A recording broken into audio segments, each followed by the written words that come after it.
இந்த வருடம் வசந்த நவராத்திரி மார்ச் மாதம் 19ஆம் தேதி துவங்கி மார்ச் மாதம் 27ஆம் தேதி வரைக்கும் நடைபெறுகிறது.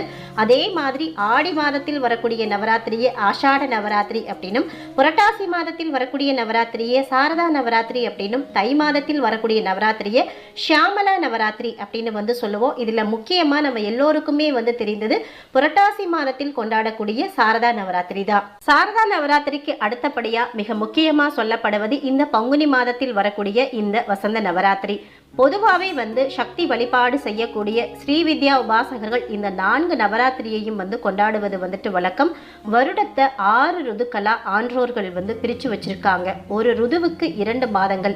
அந்த ருதுக்கள்ல ருதுநாமம் குஷ்மாஹர அப்படின்னு ஸ்ரீ கிருஷ்ண பகவானால் சொல்லப்படுவது வசந்த ருது. பருவங்கள்ல சிறந்ததா சொல்லப்படுவதும் வசந்த ருதுதான். இந்த வசந்த ருதுவே வசந்த காலம். அதாவது நம்ம வாழ்க்கையில் வசந்தம் தொடங்கக்கூடிய